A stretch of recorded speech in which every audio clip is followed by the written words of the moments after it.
Éternel, accorde-moi le silence. Non pas le silence qui me rend prisonnier de moi-même, mais celui qui me libère et m'ouvre des espaces nouveaux. Non pas le silence de l'absence du monologue solitaire, mais celui de l'intimité en ta présence. Non pas le silence de la nuit ou du désespoir, mais celui qui attend la lumière de l'aurore et de l'espérance de Pâques, celui qui écoute le murmure de ton esprit, qui éclaire pour nous ta parole. Amen. Lecture de l'Évangile de Luc, chapitre 16, versets 19 à 31. La parabole du riche et de Lazare. Il y avait un homme riche, qui s'habillait de pourpre et de fin lin, et qui chaque jour faisait la fête et menait brillante vie. Un pauvre, couvert d'ulcères, nommé Lazare, était couché à son porche. Il aurait bien désiré se rassasier de ce qui tombait de la table du riche. Au lieu de cela, les chiens venaient lécher ses ulcères. Le pauvre mourut et fut porté par les anges sur le sein d'Abraham. Le riche aussi mourut et fut enseveli. Dans le séjour des morts, il leva les yeux, et en proie au tourment, il vit de loin Abraham et Lazare sur son sein. Il s'écria « Abraham, mon père, aie compassion de moi. Envoie Lazare tremper le bout de son doigt dans l'eau pour me rafraîchir la langue, car je souffre dans ces flammes. » Mais Abraham répondit « Mon enfant, souviens-toi que tu as reçu ton bien durant ta vie, et qu'au lieu de cela, Lazare, lui, a eu le mal. Maintenant ici, il est consolé, tandis que toi, tu souffres. En plus de tout cela, un grand gouffre a été mis entre nous et vous, afin que ceux qui voudraient passer d'ici vers vous ne puissent le faire, et qu'on ne traverse pas non plus de là-bas vers nous. » Le riche dit « Alors je te demande, Père, d'envoyer Lazare dans la maison de mon père, car j'ai 5 frères, qu'il leur apporte son témoignage, afin qu'ils ne viennent pas, eux aussi, dans ce lieu de tourment. » Abraham répondit « Ils ont Moïse et les prophètes, qu'ils les écoutent. » L'autre reprit « Non, Abraham, mon père, mais si quelqu'un de chez les morts va vers eux, ils changeront radicalement. » Et Abraham lui dit « S'ils n'écoutent pas Moïse et les prophètes, ils ne se laisseront pas persuader, même si quelqu'un se relevait d'entre les morts. »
J'ai beaucoup hésité avant d'accepter de travailler ce texte qui était proposé pour aujourd'hui.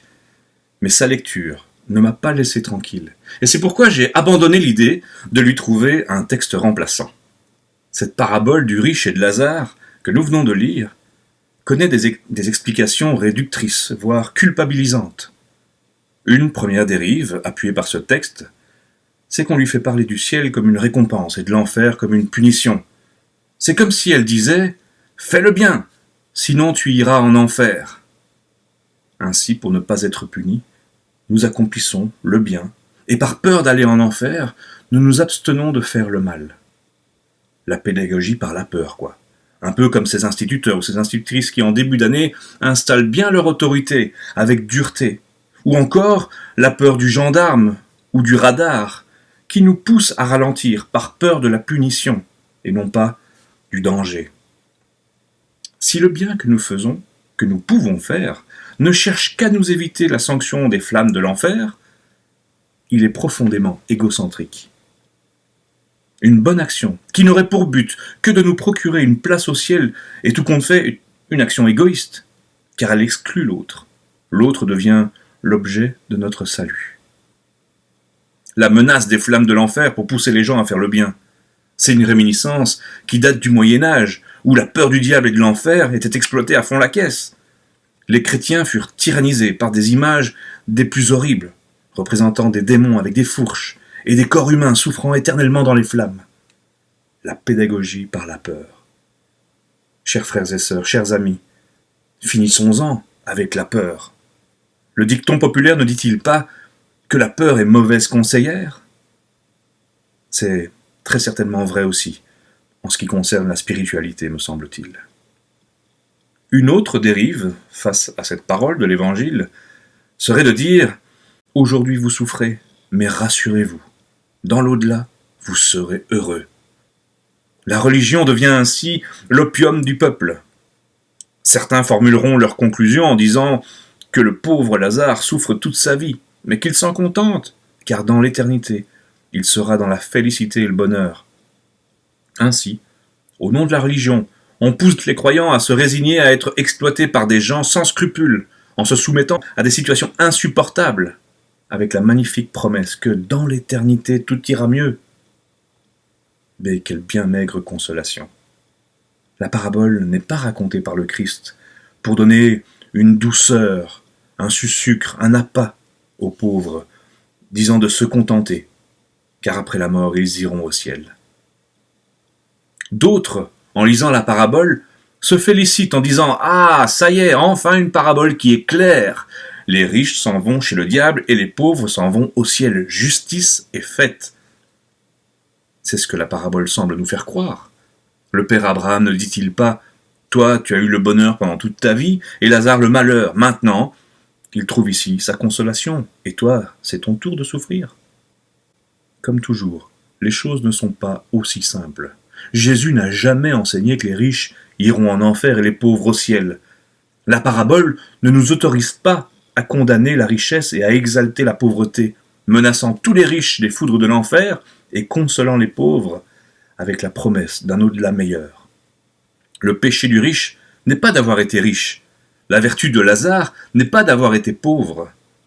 Ni la richesse ni la pauvreté ne sont prises en compte pour notre destinée éternelle. La richesse n'est pas un vice et la pauvreté n'est pas une vertu. Cette parabole a souvent servi aussi à faire une topographie de l'au-delà. D'innombrables textes ont été écrits, de nombreux chrétiens se sont disputés, des dénominations religieuses se sont créées formulant des affirmations et des certitudes sur l'après-mort. Le ciel, l'enfer, la géhenne, les limbes, Hadès, le purgatoire. Voilà des concepts dont les uns connaissent mieux que les autres la signification ou le déroulement, voire même, pour certains, la localisation. Ainsi, au cours du temps, des théories se sont construites prenant forme de dogmes pour que les pouvoirs religieux puissent garder mainmise sur les croyants par la crainte et les menaces. Se servir de la parabole pour décrire les conditions post-mortem est une dérive. L'au-delà est un mystère, difficilement traduisible en mots et en concepts humains. Tout ce qui est dit à ce sujet, non pas seulement dans ce texte de la parabole, mais dans l'écriture, est formulé avec des mots humains, imagés par des images terrestres qui tentent de dire l'inexplicable. Toutes les descriptions sont illusoires, car l'au-delà échappe à notre connaissance. Aucun mot, aucune formulation, aucune image n'en fait le tour.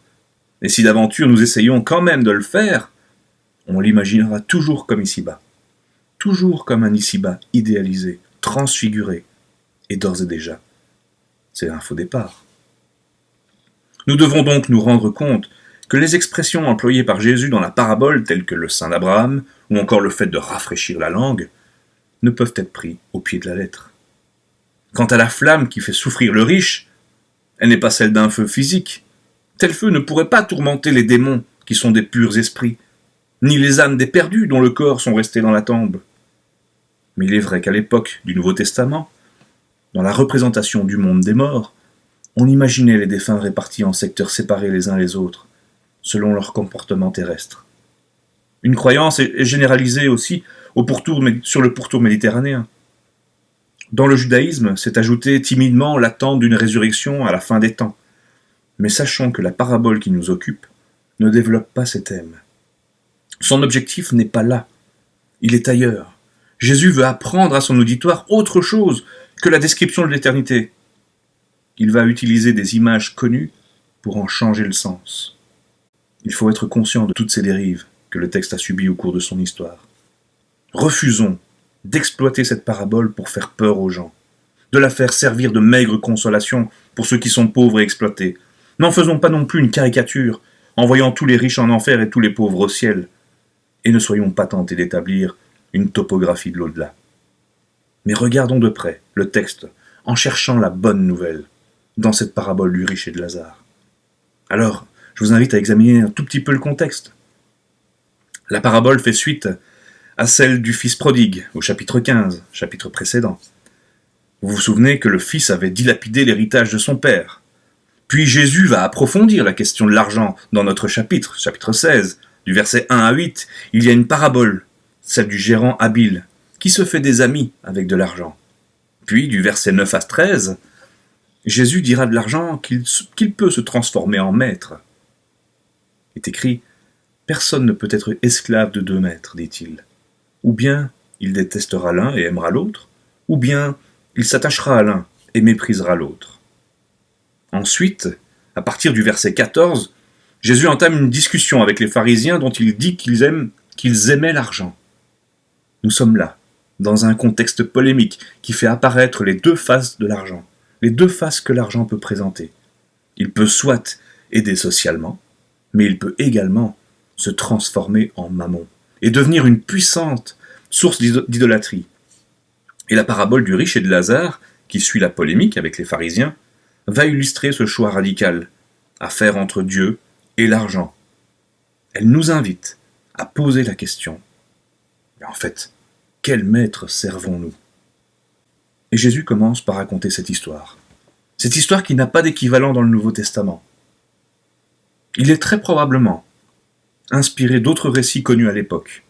Car en effet, il y a des ressemblances avec une légende égyptienne, connue au 1er siècle, où il y est question d'un riche qui, après un enterrement solennel, souffre au royaume des morts, et d'un pauvre qui, après avoir été jeté dans la fosse commune, se retrouve auprès d'Osiris, vêtu des habits somptueux de riche. On retrouve également une histoire qui est fort similaire dans le Talmud de Jérusalem, avec un riche collecteur d'impôts et un pauvre spécialiste de la loi. Jésus, par la main de l'évangéliste, a probablement pu prendre en compte ces histoires déjà connues à son époque. Il s'agit d'un thème appartenant à l'univers moral de toutes les traditions religieuses, le thème du juste retour des choses, de la rétribution. Mais Jésus veut y apporter des éléments nouveaux. Il y a donc un homme riche et un homme pauvre, et contrairement au pauvre qui s'appelle Lazare, le riche ne porte pas de nom, lui. Le fait que le pauvre porte un nom fait dire à certains qu'il ne s'agit probablement pas d'une parabole, mais d'une réalité, car dans aucune autre parabole, Jésus ne donne de nom à ses personnages. Et à eux de conclure que tout le reste, alors, doit être pris au pied de la lettre. Très personnellement, je crois qu'il s'agit toujours d'une parabole, et que le nom de Lazare est nécessaire pour faire ressortir précisément l'essentiel du message que Jésus veut faire passer. L'homme riche, lui, ne porte pas de nom, ou plus exactement, son seul nom c'est sa richesse. Il est riche. Son être est sa richesse. Notre identité nous est donnée. On reçoit un nom de quelqu'un d'autre. Lui, son nom, c'est-à-dire son identité, il se le donne lui-même, par ses biens. Il s'habille de pourpre et de fin lin. Cet homme est très sûr de lui et de sa fortune. Chaque jour, il fait la fête et il mène une brillante vie. Le texte dit littéralement « faisant bombance chaque jour somptueusement ». Vêtements de luxe, banquets, beuveries et une existence à la vue de tous. Il est en quelque sorte, il est people. Il ne vivait que pour ses biens et son argent. Le problème du riche, c'est qu'il est dans le plein, dans le trop plein de ses biens et de lui-même. Plein au point de n'avoir besoin de rien ni de personne, et donc d'être tragiquement seul au monde, jusque dans sa mort. Seul ici-bas et seul dans l'au-delà. À l'inverse, Lazare est dans le manque le plus total au plan matériel. Mais il possède quelque chose qui l'ouvre vers l'extérieur. Lui, il a un nom. Son nom, c'est « Dieu est mon aide ». C'est la signification du nom Lazare. Lazare n'est pas seul, replié sur lui-même. Au plus profond de son dénuement, quelque chose a été déposé en lui, qui lui donne une espérance, un avenir possible. Il a un nom. Pour le riche, son identité réside dans ses richesses. Pour Lazare, c'est l'attente d'un autre. Rempli de lui-même, le riche n'a besoin de personne. Autrui est inutile. Le pauvre, par contre, laisse la place à une présence autre que lui-même. Dieu est mon aide. Voilà son nom. Lazare a besoin de l'autre. Voilà ce qui fait la différence essentielle entre les deux hommes. Un abîme les sépare. Ils vivent dans un monde complètement différent. Trop plein de lui-même, le riche n'aperçoit jamais Lazare, couché à sa porte, ou plus littéralement, jeté à sa porte, nous dit le texte. L'homme riche vit dans l'indifférence concernant les besoins d'autrui. Il n'existe que pour lui-même. Il ne connaît ni Dieu ni son prochain. Son nom est Bombance, Bonne Chère, Bringue. Comme d'autres aujourd'hui, on pourrait s'appeler célébrité, gloire, popularité ou influenceur. Des gens qui n'ont pas de nom, sinon des surnoms, qui en réalité sont des sous-noms. Lazare était couché en travers de la porte du riche, mais celui-ci n'a jamais su rencontrer ce mendiant. Ce qui aurait pu faire de lui un homme avec un nom. C'est ce que Jésus lui reproche. Non pas d'avoir été riche, mais d'être passé constamment, systématiquement à côté de celui qui aurait pu donner un sens à sa vie. Mais il l'enjambe, sans jamais l'avoir rencontré, sans jamais l'avoir reconnu, sans jamais ne s'être jamais reconnu dans ce pauvre. Ainsi le riche ferme la porte, non seulement la porte de sa maison, mais aussi la porte de son cœur. La porte, lieu de passage et de communication, est devenue lieu de fermeture, le coupant de la détresse des plus pauvres. Tous les matins, Lazare est couché à la porte de sa maison. Le riche passe à côté de lui, peut-être même par-dessus lui, et il ne le voit même pas. Pourtant, Lazare n'attend pas grand-chose. Il se serait satisfait volontiers des petites miettes qui tombent de la table du riche. Puis un jour, nous dit ce texte, ils meurent tous les deux. On peut imaginer que le riche a eu des grandes funérailles, à l'image de notre actualité, de ce qu'on a vécu cette semaine. Dans le monde entier, les yeux étaient tournés vers la reine Élisabeth II. Peut-être qu'il a eu aussi des funérailles avec une synagogue pleine de monde, avec des discours officiels, une montagne de fleurs, des pleureuses, et sans doute même une place d'honneur dans un cimetière. Quant au pauvre Lazare, il n'a eu sans doute personne à ses funérailles. Pas de fleurs, pas de couronne. Et en un temps record, le croque-mort ou le soldat, pour essayer de rester dans notre actualité ambivalente, le soldat le jette dans la fosse commune, comme pour tous les pauvres du temps de Jésus. Et surprise, c'est dans l'au-delà. C'est dans l'au-delà que le riche voit enfin Lazare. Si autrefois, droit dans ses bottes et dans ses habits de luxe, il ne daignait même pas se reconnaître dans la pauvreté de Lazare, maintenant, il reconnaît en lui ce qu'il pensait être lui-même, un fils d'Abraham. C'est la terrible révélation que l'idée qu'il se faisait de lui-même était mensongère, porteuse de mort. Il le réalise, dans l'au-delà, mais il n'en garde pas moins son réflexe de maître. Même au séjour des morts, il voudrait que ce soit Lazare qui vienne tremper le bout de son doigt dans l'eau pour lui rafraîchir la langue. Le riche instrumentalise celui qu'il croit inférieur. Suffisance difficile à corriger, puisque même dans le récit, elle demeure après la mort. Au lieu de lui rafraîchir la langue, Abraham va plutôt lui rafraîchir la mémoire.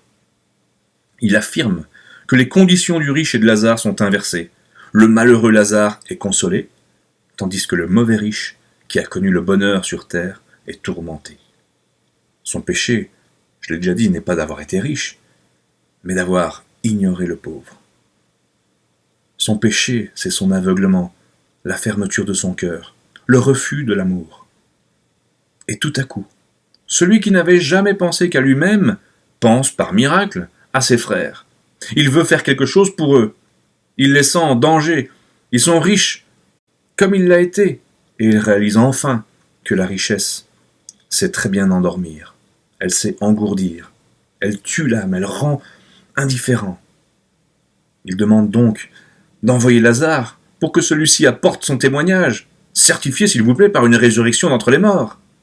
Le riche invente un nouveau moyen de grâce pour ses frères, oubliant qu'il n'a pas de salut sans conversion, et que la conversion est l'effet de la parole de Dieu dans la vie des hommes. Bien évidemment, Abraham n'accède pas à la demande. La foi au salut est un élan spontané venant du cœur et non fondé sur un miracle. Abraham refuse toute magie. Les frères du riche ont la loi et les prophètes, et ils savent ce qu'ils doivent faire, répondra-t-il. Ainsi, la question que pose le Christ par cette parabole est celle de savoir sur quoi notre existence repose-t-elle. Sommes-nous de ceux qui se forgent un nom par la richesse, l'argent ou le pouvoir?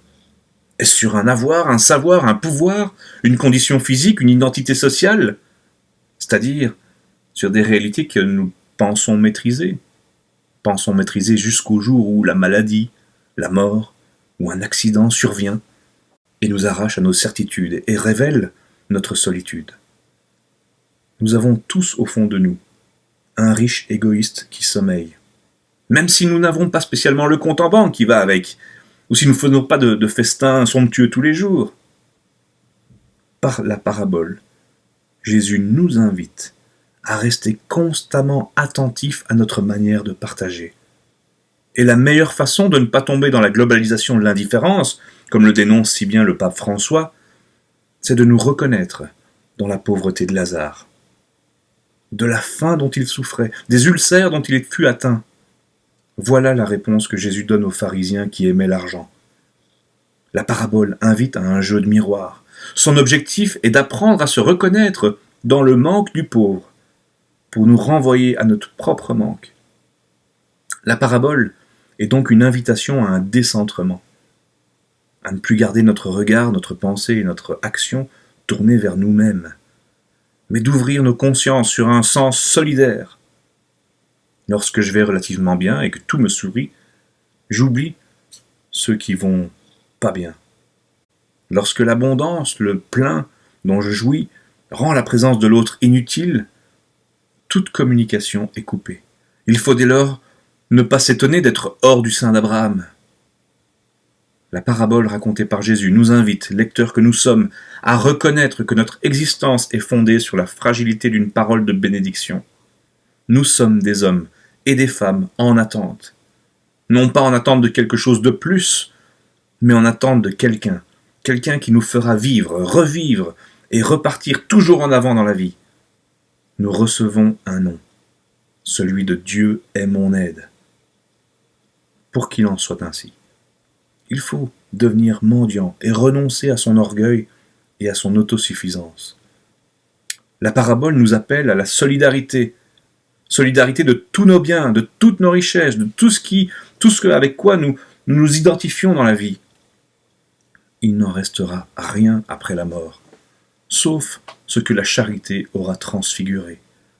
Nous sommes faits pour aimer de cet amour qui vient de Dieu et qui doit s'incarner dans nos rapports les uns avec les autres. La miséricorde est le cœur de Dieu. Elle doit donc être aussi le cœur de tous ceux qui se reconnaissent membres de la grande famille de ses enfants. Jésus raconte la parabole du riche et de Lazare pour que les pharisiens qui aimaient l'argent réalisent qu'on peut s'en servir de manière soit mortifère, soit vivifiante. En conclusion, permettez-moi de vous lire une lecture actualisée de ce texte. Il y avait un homme riche. Il habitait une petite ville paisible du nord de la planète. Il avait travaillé courageusement toute sa vie, faisant même souvent des heures supplémentaires. Il n'avait pas hésité à faire de temps en temps un peu de travail en noir. Il suivait les cours de la bourse et jouait parfois une partie de ses économies dans des placements judicieux et arrondissait ainsi ses fins de mois. Il avait une maison confortable et un grand jardin fleuri. Il s'habillait avec soin et suivait la mode. Il avait une veste Armani et des chemises Louis Vuitton. Il faisait 3 repas par jour. Il possédait une très belle voiture qu'il traitait avec grand soin, et bien entendu une maison très bien équipée. Il avait un chien superbe aux longs poils, objet de toutes ses attentions, et 2 chats dodus et bien nourris. Il y avait un pauvre, nommé Lazare. Il vivait sous le soleil chaud d'un pays du sud. Il travaillait jadis un petit lopin de terre qui fournissait haricots et pois chiches à sa famille. Mais un gros propriétaire avait racheté à bas prix d'immenses territoires pour y cultiver du soja, exporté vers le nord pour y nourrir le bétail élevé dans le pays de l'homme riche. Lazare fut expulsé. Il essaya bien de se révolter, mais plusieurs de ses compagnons furent arrêtés, d'autres torturés, d'autres encore avaient disparu sans laisser de traces. Après avoir vécu dans une favela de la capitale, il se décida à quitter son pays. Dans le pays du riche, on détruit parfois le surplus de lait ou de blé, de beurre ou de fruits. Les supermarchés regorgent de nourriture variée pour chiens et pour chats. Peut-être pourrais-je avoir quelques miettes, pensa-t-il. Mais, arrivé dans le pays de l'homme riche, il fut arrêté, fouillé. On lui réclama papier d'identité, carte de séjour, permis de travail. Et après quelques mois d'enquête, il fut renvoyé dans son pays comme un criminel qui trouble l'ordre public. Or le pauvre Lazare mourut et fut emporté dans le sein d'Abraham à côté de tous les damnés de la terre, les esclaves qui toute leur vie s'étaient épuisés au profit de leur maître, les serfs qui avaient œuvré durement sur la terre de leur seigneur, les ouvriers de l'industrie, exploités 14 heures ou plus par jour pour un salaire de misère, les enfants du tiers-monde, morts en bas âge, victimes de la faim, les humiliés, les chômeurs, les paumés, tous les exclus de l'histoire. Il fut accueilli par le Père et par Jésus, le Fils, qui s'était jadis accoquiné avec les rejetés, les malfamés, les va-nu-pieds, que les notables et les bien-pensants avaient réduit au silence en le clouant sur une croix. Le riche aussi mourut. Abandonnant tous ses biens, même son argent soigneusement mis en sécurité dans le coffre d'une banque, passa à ses héritiers. Alors ses yeux s'ouvrirent, et il comprit sa vie inutile et fausse.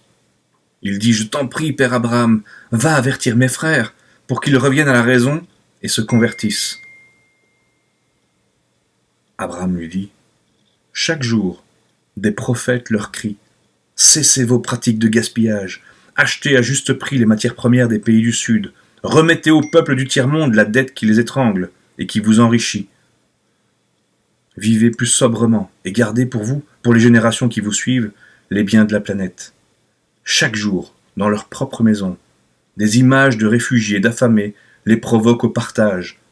Et puis ils ont eu Greta Thunberg, le GIEC, Mère Teresa, Coluche, l'abbé Pierre, Chico Mendes, Amnesty International, et la Bible, et l'Évangile. S'ils n'écoutent pas ces prophètes, ni les paroles de Jésus, même si quelqu'un revenait de chez les morts, ils ne seraient pas convaincus.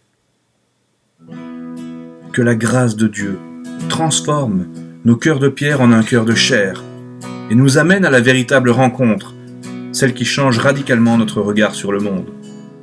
Non pas seulement par révolte ou par bonne conscience, mais par une charité qui replace notre nature humaine, notre humanité, dans une véritable fraternité avec ce qui l'entoure. Que le Seigneur nous donne la force et le courage d'ouvrir nos yeux.